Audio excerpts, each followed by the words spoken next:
अस्सलातु खैरुम मिनन्नौम। प्यारे दोस्तों, बेटियां अल्लाह ताला की हमारे लिए एक रहमत है, पर अफसोस के लोगों ने आज अपने गलत ख्याल और रस्मों रिवाज की वजह से बेटियों को बोझ समझ लिया है।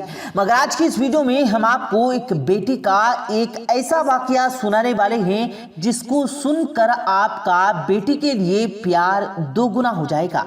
प्यारे दोस्तों, आज की वीडियो आपके लिए बहुत खास है, इसलिए वीडियो को आखिर तक जरूर देखिएगा।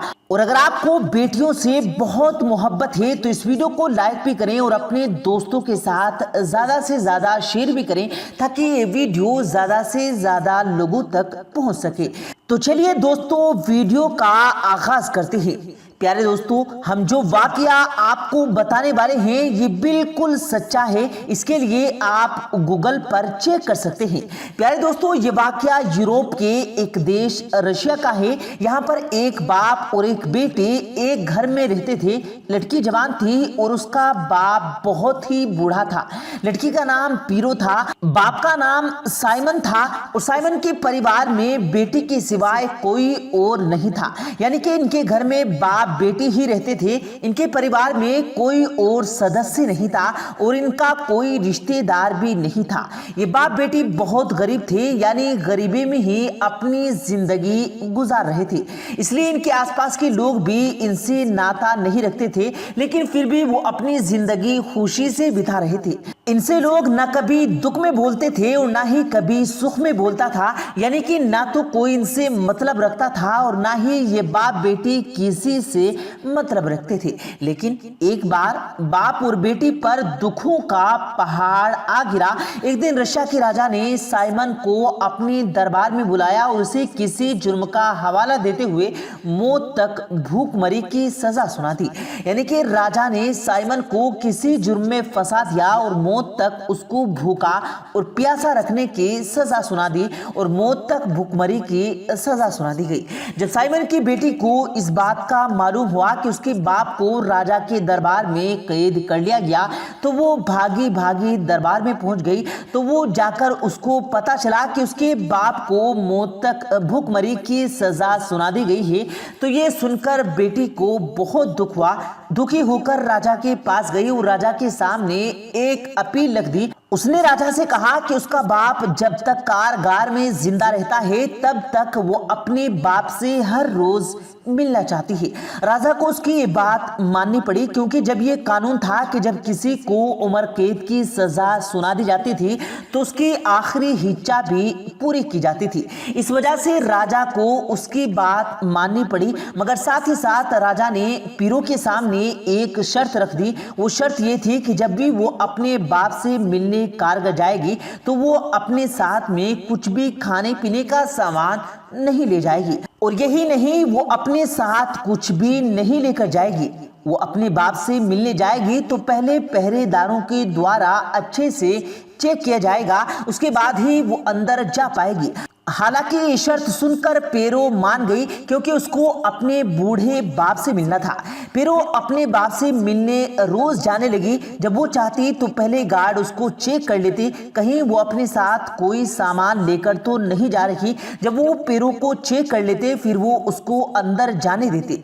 अब पहली बार वो अपने बाप से मिलने पहुंची तो वो अपने बाप की हालत देखकर बहुत दुखी और परेशान हुई और वो घबरा गई कि जब वो अपने बाप के लिए अब क्या करे, क्योंकि जब उसने अपने बाप को देखा तो वो भूख और प्यास से तड़प रहे थे और वो अपनी बेटी की ओर लज्जा से देखने लगी।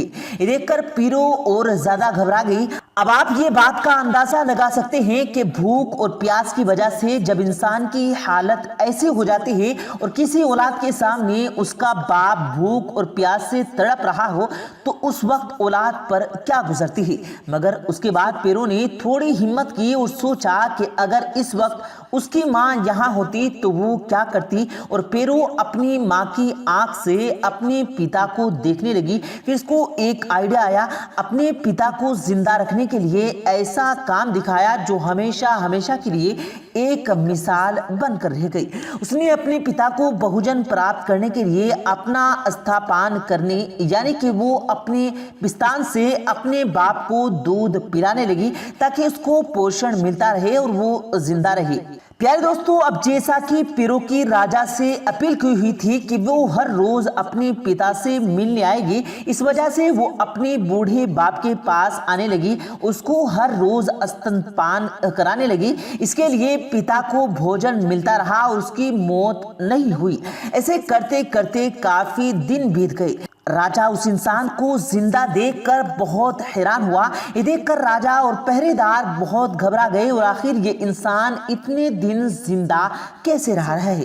इतने में तो बड़े से बड़े इंसान की हालत खराब हो जाती है और वो भूख और प्यास से दम तोड़कर मर जाता है।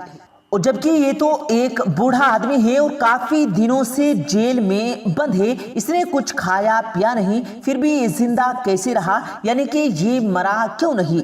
अगर इतने दिनों तक किसी को भोजन पानी न मिले तो उसकी मौत निश्चित हो जाती है। इसलिए राजा और पहरेदारों के पैरों पर शक हो जाने लगा। अब इसकी सच्चाई पता लगाने के लिए राजा ने अपने महल के ही कुछ लड़कियों को उस कारगर में भेज दिया जिसमें साइमन को कैद किया गया था। उसके बाद जब पेरो अपने पिता से मिलने कारगर में पहुंची तो वो वहां पर पहले से ही राजा के महल की कुछ लड़कियां छुपी हुई थी। अब हर रोज की तरह अपने पिता को बचने के लिए, अपने पिता को भोजन प्रदान करने के लिए अपना स्तनपान करने लगी। कारगर में छुपी उन लड़कियों ने इसको देख लिया। फिर उन्होंने राजा को जाकर सच सच बता दिया। जब राजा ने उन लड़कियों के मुंह से ऐसा सुना तो राजा बहुत हैरान हुआ और सोचने लगा कि एक बेटी अपने बाप को बचाने के लिए किस हद तक जा सकती है, अपने पिता को जिंदा रखने के लिए किस हद तक जा सकती है। ये सोचकर एक बेटी का ये काम देखकर राजा बहुत खुश हुआ और फिर उसने दोनों बाप बेटी को अपने पास बुलाया। फिर उन दोनों से माफी मांगी। उसके बाद राजा ने साइमन की सजा माफ कर दिया और यही नहीं, उस राजा ने उन दोनों को बाइज्जत बरी भी कर दिया। इस तरह से पेरो का अपने बाप के लिए इस तरह का प्यार हमेशा हमेशा के लिए मिसाल बनकर रह गया। प्यारे दोस्तों, देखा आपने एक बेटी का अपने बाप को बचाने के लिए, अपने पिता के जीवन को बचाने के लिए किस हद तक जा सकती है। बेटी किसी भी तरह का दुख झेल कर अपने बाप को सुख पहुंचाने की कोशिश करती है, लेकिन अफसोस आज की नई पीढ़ी में लोग बेटियों को बोझ समझ सकते हैं। घर में जब बेटी पैदा हो जाती है तो कई कई दिनों तक घर में खाना नहीं बनता।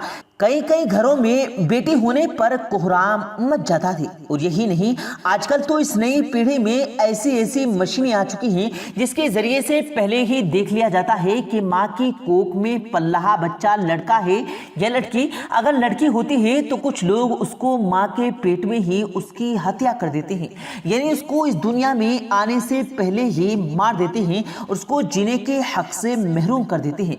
प्यारे दोस्तों, आज दुनिया में जिसे अपने लिए बोझ समझती है, जिसको पैदा करने से कतरा रही है, जिसको पैदा होने से पहले ही मार दिया जाता है, जिसको बेटों से कम समझा जाता है, जिसको अपने हक से महरूम रखा जाता है, उसी बहन बेटी की तालीम, तरबियत और परवरिश करने वालों को इस्लाम ने जन्नत की बशारत सुनाई है।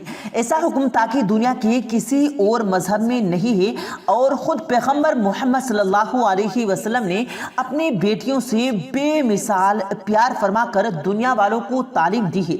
इसलिए प्यारे दोस्तों, खुदा के लिए बेटियों को बोझ न समझें, बल्कि उन्हें अपने लिए अल्लाह की रहमत माने और उनकी अच्छी तरह से परवरिश करें, क्योंकि याद रखें, बेटियां जितनी आपसे मोहब्बत करेंगी उतनी मोहब्बत बेटे कभी नहीं कर सकते।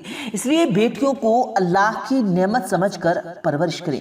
प्यारे दोस्तों, अल्लाह पाक से दुआ है, अल्लाह पाक हम सबको अपनी बेटियों और बहनों की इज्जत करने की तौफीक दे।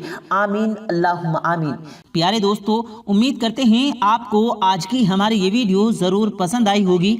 अगर आपको ये वीडियो पसंद आया हो तो इस वीडियो को दिल से लाइक करें और ज़्यादा से ज़्यादा लोगों तक इस वीडियो को सवाब की नीयत से शेयर करें और इस वीडियो के बारे में आपकी क्या राय है कमेंट सेक्शन में अपनी राय का इजहार ज़रूर दें और मज़ीद इसी तरह की रोज़ की वीडियो पाने के लिए हमारे चैनल को ज़रूर सब्सक्राइब करें। मिलते हैं फिर एक नई वीडियो के साथ, तब तक के लिए अल्लाह हाफिज़।